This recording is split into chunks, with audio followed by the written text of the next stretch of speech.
Good morning, everyone.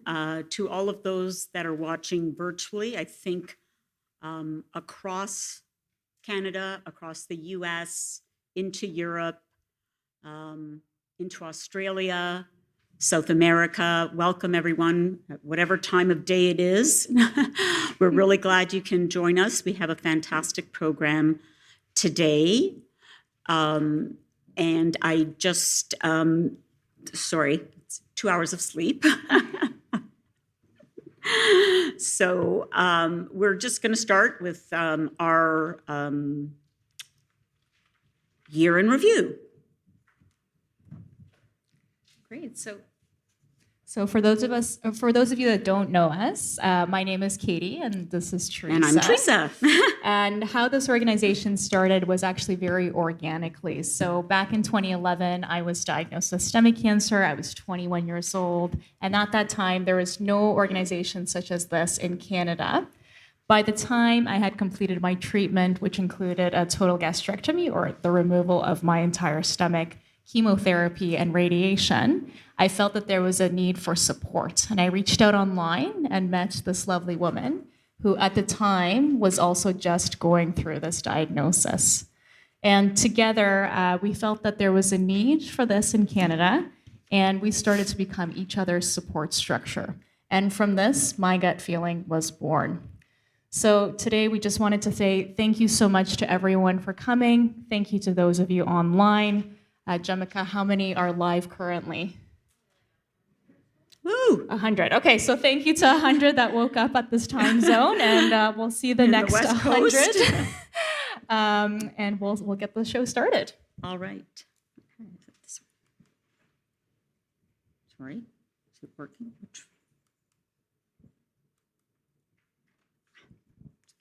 So My Gut Feeling stands for 4 pillars. We'll go through them briefly today, but they are support, education, awareness, and advocacy.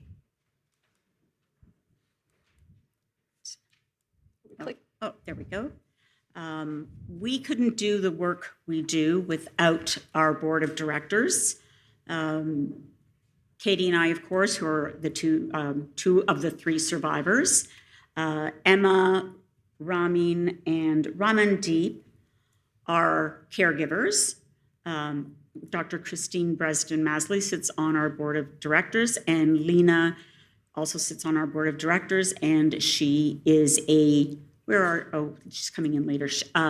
Lena is a 23-year stage 3B stomach cancer survivor. So their strategic direction and just their incredible support has always been there. Oops, you went one fast. Sorry, the clicker's not working. Or it's going, okay. Our medical advisory board as well is such a key component of the work we do. We're quite happy to say that we are pretty much covered coast to coast with our medical advisory board. Melissa, who's a geneticist here in Toronto, Dr. Sav Brar, who's here with us today, Dr. Christine Bresden-Masley, Dr. Lorenzo Ferri, who's also here from Montreal, Dr. Christian Schultz-Kwak, I always have that's such a mouthful, Dr. Natalie Coburn, who's here, Denise, who is our dietitian, is here, Dr. Terrence Lee, Dr. Howard Lim from Vancouver, and Dr. Stephanie Snow. And they provide incredible advice to us, especially if we get questions from patients. We always turn to our medical advisory board to sort of take us through any answers and how we can provide support. And speaking of support, so support is really the heart of our foundation. We started this organization because, as Katy said, when we were both diagnosed 12 years ago, there was absolutely nothing here in Canada for people with gastric cancer on a peer-to-peer level. In fact, on any level.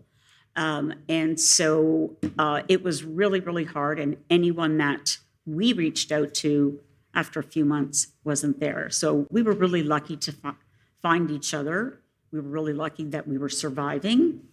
And, we did some volunteer work, And then we came together, and the biggest thing for us was to be able to support the patient, the caregiver, the survivor through every stage of their journey. So we do that through our monthly patient support groups, which have been going on since day one. They happen every month. They are virtual. The information is up on screen. We just started a caregiver support group earlier this year, which is doing very well. It's an incredibly engaged community. And, everything is very private and confidential. And it's a very safe space for them. And that is every last Monday. People have free virtual access. And we also do peer-to-peer support, one-on-one mentoring. We've gone to medical appointments. We've gone to see people at their palliative stage. So we sort of bring people through right from the beginning, right through to the end and beyond. So our next pillar is education. And of course, you're here today at our 7th annual Stomach Cancer Conference. The purpose of these conferences is to bridge the gap between healthcare professionals, patients, survivors, and caregivers. So today, in the program that's in your booklets, you'll see that it's not just medical speakers talking at you. It's actual real patient caregiver stories as well. So the goal here today is that you're not only learning from some of the best in the world, they're learning from you as well. And this is our 7th year running, so hopefully this year is even bigger and better, and we'll keep on doing this every year for as long as we can. Of course, we have additional educational resources on our website, including what you see on your screen, so Cooking with Joy and Digesting with Ease. So we've partnered with Registered Dietitians of Canada to create specific nutritional booklets and recipes for patients with gastric and GE junction cancer. So whether you're struggling with weight loss, nausea, vomiting, diarrhea, whatever it is, and you need something that's both delicious and nutrition, check those out. We have those free just at the front as well. And I am personally not a cook, but I have made all these recipes and they're delicious, so I can vouch for them. And inexpensive. And inexpensive, absolutely. And on our website, we also have additional resources. So for example, questions to ask your medical team. So when you're first diagnosed, you're very much overwhelmed with information. So check out some of those resources to help guide your discussion with your healthcare team. Of course, we also have patient journeys and then information about clinical trials, which I think is very important to many of you here today.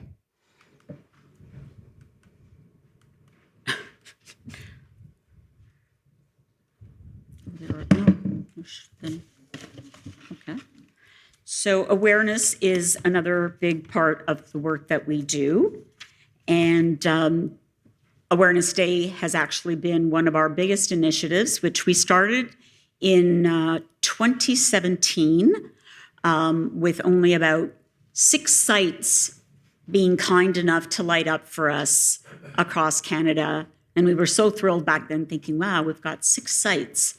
And I remember saying to Katy, we're going to make this go global. We have to make this go global. So anyway, every year, even through COVID, more and more sites came on board, participated in it. The community came together, started taking photos and sharing it. And what we do is we share it on our social media. And so basically the social media pages just turn periwinkle for almost a week, even though the day is November 30th, which is at the end of Stomach Cancer Awareness Month.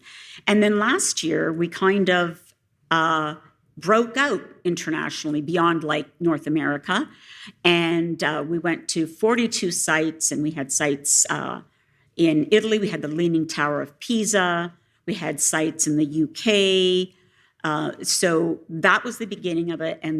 And here's some shots from various locations across the world last year. And we'll talk a little bit about this year's later on in the program. And of course, why does awareness matter? Well, first of all, it matters to you. We want to make sure that your voice is heard. So if nobody thinks about stomach cancer, then nobody cares. But if we make it known to the public that the world needs to know more about stomach cancer, that hopefully means more for research funding, more treatment options, and better survival rate for patients. The last pillar that we have is advocacy. So how do we advocate? Well, we advocate on the government level and we advocate on the research level. So in 2022, we were actually awarded, or we were actually part of 3 Canadian Cancer Society breakthrough grants, totaling $16.4 million.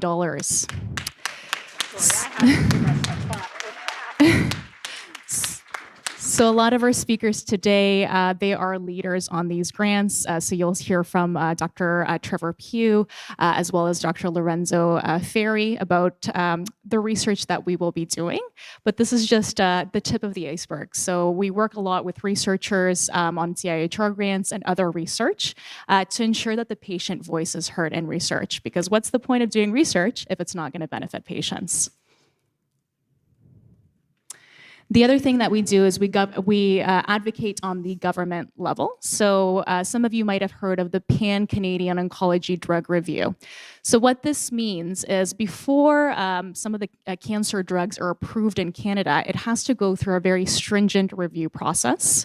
So that includes obviously medical experts and a lot of science in the background. But part of these reviews ask for patient input.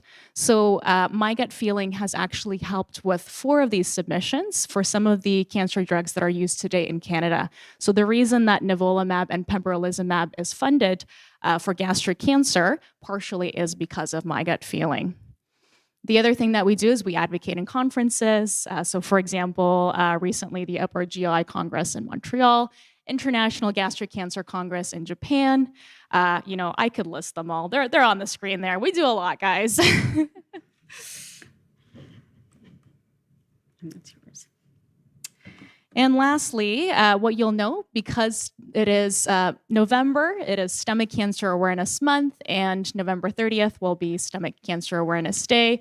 We're doing a lot of publicity. We're feeling really famous right now because we're talking a lot on CTV, CBC, doing some radio interviews. Again, all of this is in the hopes that we're going to spread awareness for stomach cancer. And one of the things, can we just put that up? One of the things that we did this year, which we'll hopefully maybe get the slides into later, is we did our first fundraising event, which was quite the feat, a first fundraising event that we did. It was called the Periwinkle Party, and it was done last spring. And the point was to raise awareness again and funds for research and the programs, because as most of you may or may not know, we are a nonprofit and everything is done on a volunteer basis. So we have no full-time staff.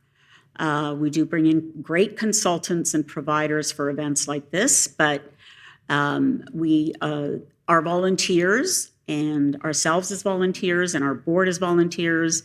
So all the money that we raise through sponsorships and through a fundraiser like this goes directly back into the programs that we provide to patients and caregivers. And I'm happy to say that we raised over $50,000 for our first one. It was not a huge event. It was like our first one, but we were really, really happy about it. I'm going to try to get some really fun pictures because you have to see the pictures. They were just amazing. So we were really proud of that. And part of those funds will go towards an MGF-funded research grant, most likely for a young researcher, and something that has impact on patients. So we have a really full day today, a really great day, as you can tell from the program. We have incredible presentations and personal stories. Just a little bit of housekeeping. Just so everyone feels comfortable. Masks are not mandatory, but of course, if you feel like you wish to wear one, I think you have one in your bags. And if you feel like wearing them, please do. And of course, also to be mindful of the time, because we all tend to go way beyond what we should. We're going to keep the questions for the presentations for the panel discussions.